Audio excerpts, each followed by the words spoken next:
Top quality और consistent performance के लिए सिर्फ सिल्वर पंप नाम याद रखना।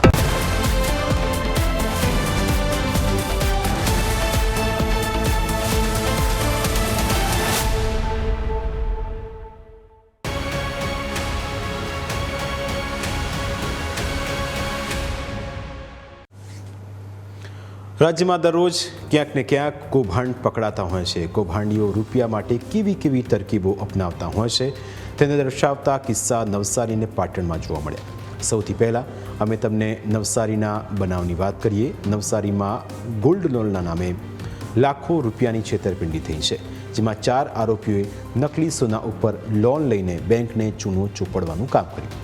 વર્ષ 2022 દરમિયાન જલાલપુર બેંક ઓફ બરોડાની શાખામાં શાશ્વત રાજેન્દ્ર ચૌધરી બ્રાન્ચ મેનેજર તરીકે ફરજ બજાવતા હતા।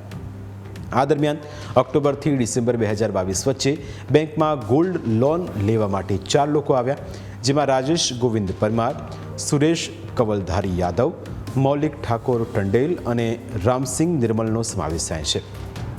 ચારેય આરોપીઓએ દાગીના આપીને લોનની પ્રક્રિયા શરૂ કરી। હકીકતમાં ગોલ્ડ લોન આપતા પહેલાં બેંક સોનાની ખરાઈ કરતી હોય છે। તેના માટે એક વેલ્યુઅર બેંક અધિકૃત વેલ્યુઅર પાસે સોનાની કિંમત અંદાજવામાં આવતી હોય છે અને તેના આધારે જ લોન અપાતી હોય છે।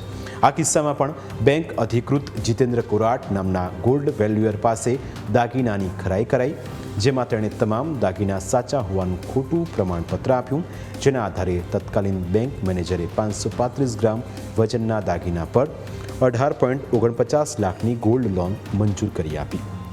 હવે તેનો ભાંડો કેવી રીતે ફૂટ્યો તે પણ સમજો। બન્યું કે બેંકની રિજનલ ઓફિસ દ્વારા ઓડિટ અંતર્ગત ડિસેમ્બર 2022માં લોન પર લેવાયેલા દાગીનાનું રીવેલ્યુએશન કરાવવાનો આદેશ કરાયો, જ્યારે રિજનલ ઓફિસના અધિકૃત વેલ્યુઅર નિતિન નાનકરામ સંગતાણીએ દાગીનાની ફરી તપાસ કરી તો પ્રાથમિક દ્રષ્ટિએ સોનું ખોટું હોવાનું સામે આવ્યું। ત્યારબાદ બેંકના સત્તાધીશોએ પ્રથમ વેલ્યુઅર જીતેન્દ્ર કોરાટ અને બેંક સ્ટાફની હાજરીમાં Shri Nagnath gold and silver testing લેબોરેટરીમાં દાગીનાનું લેબ ટેસ્ટિંગ કરાવ્યું, જેના રિપોર્ટમાં ખુલાસો થયો કે દાગીના સોનાના નહીં પરંતુ ચાંદી, કોપર, ઝીંક, જસત, લીડ અને નિકલ જેવી ધાતુના બનેલા હતા।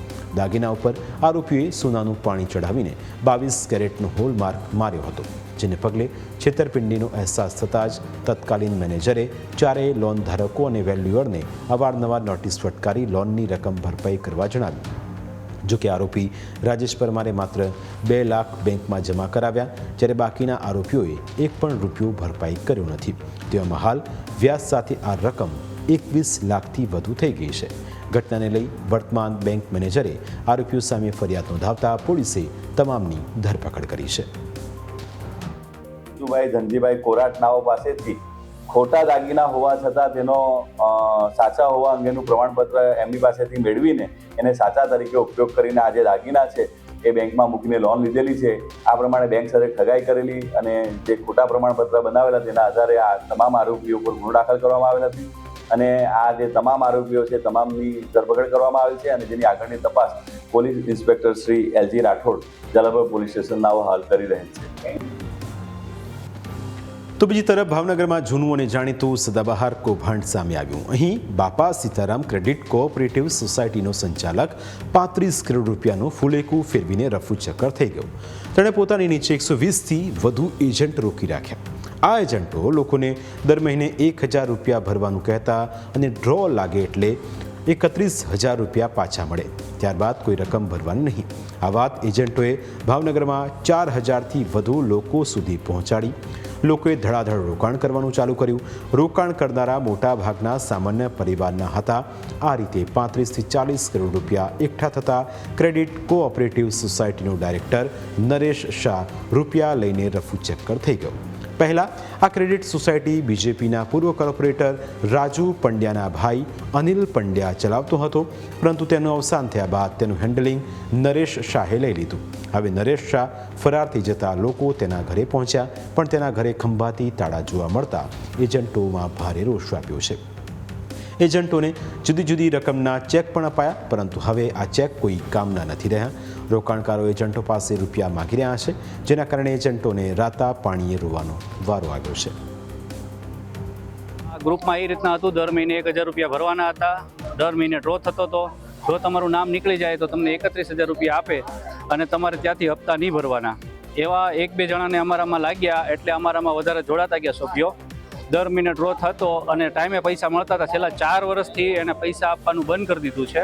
મને તો હમણાં ખબર પડી કે 2-3 વર્ષ પહેલાં જે પાર્વતી ગ્રુપ પૂરું થયું એનાય કોઈને પૈસા આપ્યા નથી અને એ લોકો પોતાની પ્રોપર્ટી બનાવતા ગયા અને અમારા પૈસા ડીલે કરતા ગયા. એમાં ડાયરેક્ટર અને મેનેજિંગ ડાયરેક્ટર 2 છે. એમાં અનિલભાઈ પંડ્યા અને નરેશભાઈ શાહ.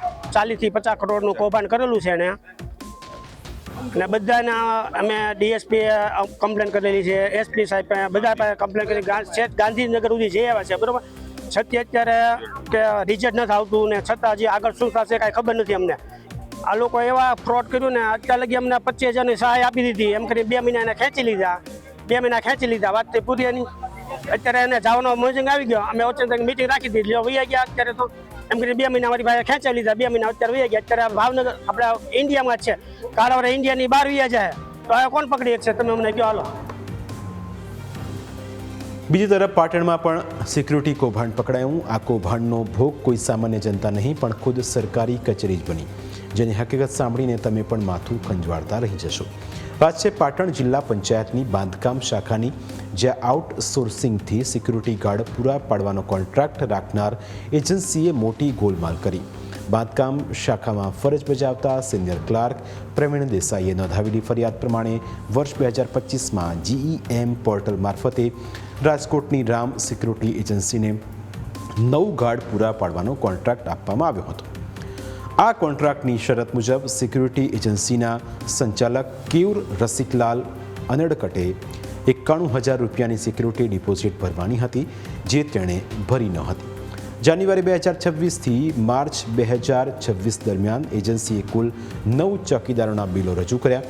ચોંકાવનારી વાત તો એ છે કે ગાર્ડના બિલ મુકાયા હતા, તેઓએ ક્યારેય ફરજ કરી જ ન હતી. એટલે કે તેમના નામ ઉપર બીજા ગાર્ડને ફરજ ઉપર મૂકવામાં આવ્યા હતા અને જેઓએ ક્યારેય ફરજ નથી બજાવી તેમના નામે ખોટા બિલ રજૂ કરીને નાણાં મેળવી લીધા હતા. અને જે ચોકીદારો ખરેખર ફરજ બજાવતા હતા તેમને નિયત લઘુત્તમ વેતન કરતાં ઓછો પગાર ચૂકવવામાં આવતો હતો. સંચાલક કેયુર અનડકટે ચોકીદારોને નોકરીમાંથી કાઢી મૂકવાની ધમકી આપીને વોટ્સએપ પર QR કોડ મોકલી અંદાજે 23,500 રૂપિયા પરત મેળવી લીધા હતા. આ ઉપરાંત સરકારી કચેરી દ્વારા ચોકીદારોના પગાર માટે મોકલવામાં આવેલો 3,46,518 રૂપિયાનો ચેક એજન્સીના ખાતામાં જમા થયા પછી 3 દિવસ સુધી નાણાંની હંગામી ઉચાપત કરવામાં આવી. ઘટનાને લઈ પાટણ પોલીસે BNSની વિવિધ કલમો હેઠળ ગુનો નોંધ્યો છે. રામ સિક્યુરિટી એજન્સી હતી જે જેમ્સમાં નક્કી કરવામાં આવી હતી અને એમણે જે પગાર કર્યો હોય એમાં 6 જણા જ કર્મચારી કામ કરતા હતા, બાકીના 3 હતા એ કોઈ કામ કરતા નથી. એટલે અન્યને એમણે પગાર કર્યો છે જેને કામ કરતા હોય ને એ સિવાય. કોઈ ડિપોઝિટ હતી, આ ડિપોઝિટ ભરવાની હોય તે ડિપોઝિટ ભરવામાં 53,000 જેવી ડિપોઝિટ ભરવાની હોય છે પણ એ તેઓએ ભરી નથી. મહત્વનું છે કે રાજ્યમાં આવા કૌભાંડોની કોઈ કમી નથી, પરંતુ આવા બનાવોને રોકવા માટે એક્શન લેવાય તે જરૂરી બની ગયું છે, કારણ કે આમાં પીડિત પરિવારે તો ભોગવવાનો જ વારો આવે છે. પ્રાઇમ 9માં આજે બસ આટલું જ. ફરી મળીશું આપને સ્પર્શતા મુદ્દા સાથે. ત્યાં સુધી રજા આપશો. નમસ્કાર.